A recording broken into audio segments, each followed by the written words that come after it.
for tomorrow's race. The women's race starts at 10:20. The men's race will start 10 minutes before at 10:10. Before I go to that, real quick, we talked about the women's marathon. This year's actually the 40th anniversary of the first ever women's Olympic marathon in Los Angeles. We have the gold medalist from that race here, Joan Benoit Samuelson, in the back of the room. Betsy Hughes is going to do a conversation with Joan and Dina Castor, the bronze medalist from the 2004 Games, just after this press conference, talking about the history of the women's marathon and how it's grown from 1984 to today. So stick around for that. All right, now on to the top men. I will note that our defending champion, Galen Rupp, was not able to attend today's press conference, but he is racing tomorrow, so when you don't see him up here, don't read anything into that. He's going to be out there tomorrow looking for a 5th Olympic team. All right, with a personal best of 2:08:52 from the 2022 Boston Marathon, coming to us from Flagstaff, Arizona, Scott Fauble.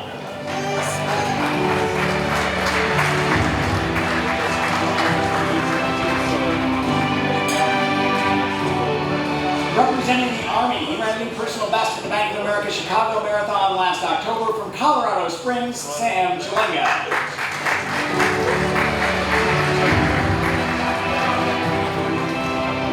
He is one of just 2 American men with the Paris 2024 standard, thanks to his 2:08 flat personal best in Chicago last fall. From Provo, Utah, rocking the sunglasses, Clayton Young.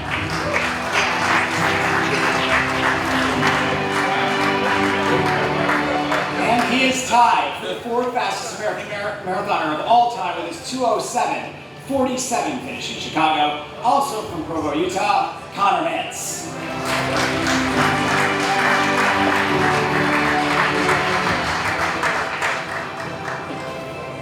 All right, Connor, let's start with you. You revealed last week you had a stress reaction in your femur shortly after Chicago. We saw the workout you did here on Lake Eola, though. You got to be feeling pretty good going into tomorrow's race. Yeah. I think like the stress reaction in my femur was big scare. But then I was just really fortunate to have a good support group around me and be able to get back pretty quickly. And I think in a way it kind of just not only gave me a good physical reset, but a mental reset. So I think I'm in a good spot. The 2 fastest marathoners in the country right now, you and Clayton, it's no surprise you train together under Coach Ed Eyestone. How has that training dynamic helped you guys achieve the goals you've achieved so far? I think it's been huge. I think when you have somebody that you're able to work out with and trade leads with in workouts and then be able to bounce ideas off of, I think that's one of the biggest things that help an athlete be great. I think also, not only that, but also like the little things that we help one another do. Like Clayton is really good at the song, and we've done a lot of heat training and preparation. And so I've been able to really be pushed in that aspect of training. So it's been really cool. And even we've had Sam Chelanga join us for the last 2 months training together. So it's been a good time. Clayton, you're already wearing your game face, rocking the sunglasses. Tell me your mindset going into tomorrow. Yeah, I think that the mindset that I've approached this marathon is, I knew that if I could replicate my performance in Chicago, that I had a good shot at making the team. And, as the discussion started shortly after Chicago of who's everybody's top 3, who's making that team, I quickly realized that I was not making people's top 3. And I kind of embraced that mentality, that underdog mentality. And I'm going to take that all the way to the finish line, and I'm excited to kind of, I might be on the stand today, I might have the 2nd fastest seat time, but I'm going to embrace that underdog mentality and really do my best to kind of finish in that top 2 spots and make the team. Sam, at 39, you're running the fastest times of your career. PR just last a couple months ago in Chicago. What do you attribute the recent success to? So for me, I think I represent, all the people out there that are like the unconventional way through life, because I can't quantify what I've done. Like it's very tough for me even to like understand. But the journey has been amazing, and I'm just here to like make sure, like show people that if you keep showing up every day and you keep surrounding yourself with people that want good things in life, and of course, like we have a lot of resources in the United States. Like for me, I got thousands of active duty soldiers in reserve and guard that we have this goal of, serving the country, but we also have some things that we just kind of like to enjoy, like running. And so I'm that guy. I show them that, you just keep sticking your head in this game. One day, you might make the Olympics. So Saturday, that's my hope. I hope that I shine for those people. Scott is going to take a really fast time to make the team in the top 3 tomorrow. Faster than your personal best. How have you changed your approach coming into this trial cycle from what you did leading up to 2020 in Atlanta? I think it'll take a very good performance to make the team. Obviously, it's always taken a good performance, and I'm not focused on what that time is. I think that time will come from competing, and I think the biggest change for me coming from 2020 to 2024 now is honestly just putting less pressure on myself, just trying to train as well as I can without looking forward at the race and letting each day come to me, and just kind of being more process oriented instead of trying to win the trials in practice, and feeling like every day of practice was make or break, and just kind of letting the process come to me instead of really forcing it. We can take 3 questions from the audience. We got one back there from Scott.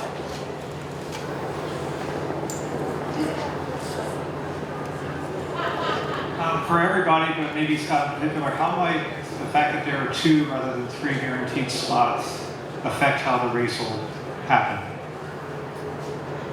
I don't think it will change anything. I think tomorrow it will take under 2:08:10 to make the team. I think people have prepared well enough, and if you look at the trials in 2020, it took a pretty fast time on that course. That was a hard course, and it still took 2:09, 2:10. I think U.S. distance running has improved since then, and I think that there will be a big enough mass of guys up front that it's going to be a fast race. Like, the weather is not bad enough to slow people down, and I think everyone should have prepared for it, and enough people will have prepared well enough for it where it'll figure itself out. And frankly, that is always sort of the case. I think you guys need stuff to write about, and so you guys like to hand wring over who makes the team and how do you do it and what the process is. And it's pretty rare for the U.S. not to send 3 people in most, if not every event. So I think the level of competition is high enough, and the conditions will be such that we're going to have 3 people in Paris.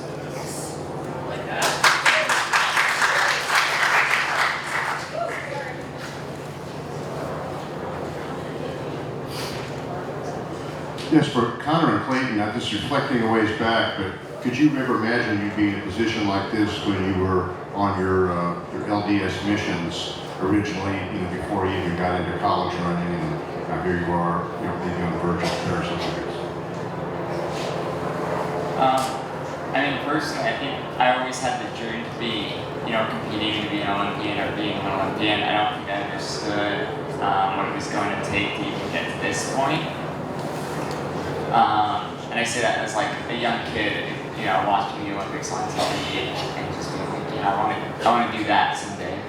I definitely thought it was out of the question, out of the window. I wasn't going to have a chance as I was serving LDS mission. I didn't think I was going to run. I hoped to run after the mission, but I gained a lot of weight, got out of shape, and just didn't think I really had a shot at running again during that time. Yeah, I definitely speak to that as well. I think back to my childhood, and yeah, there was Olympics on the TV, and so every kid I think had a dream of being a professional athlete or making an Olympic team, but it really didn't become a reality till the last couple of years or so. I've definitely had the mentality through my career of, I remember in high school, I just wanted to make the varsity team, the top 7 that raced on, cross country, and then from there, once I got to BYU, I just wanted to make the traveling team, right? And then I wanted to make it to regionals, and then I wanted to make it to nationals, and that's kind of been my career. It's bite-sized all the way up.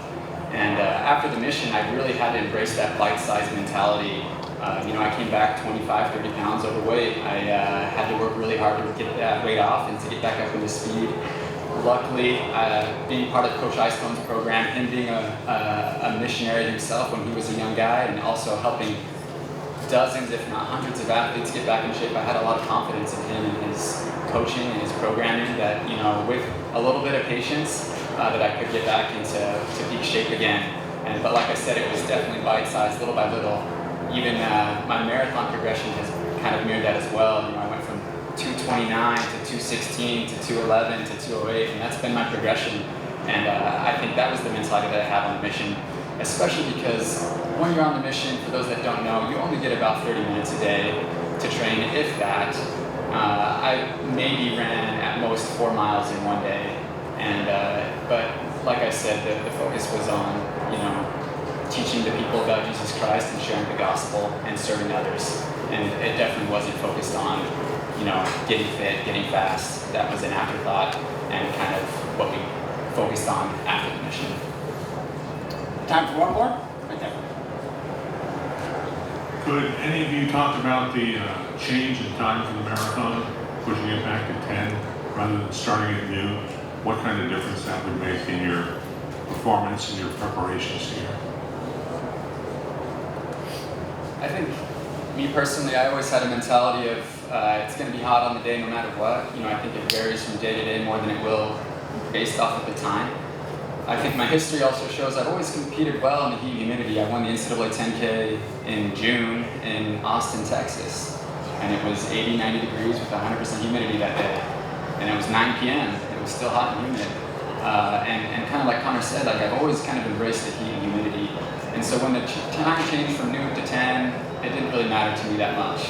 But obviously I want a safe event. I want a fair and an honest event. And like Scott said, I think we've all prepared tremendously for the heat and humidity out here. It's going to be an okay day come tomorrow, and I think we're going to see some fast times regardless of the heat and humidity. All right, Scott Fauble, Sam Chelanga, Clayton Young, Connor Mantz, more of the top men you'll see tomorrow.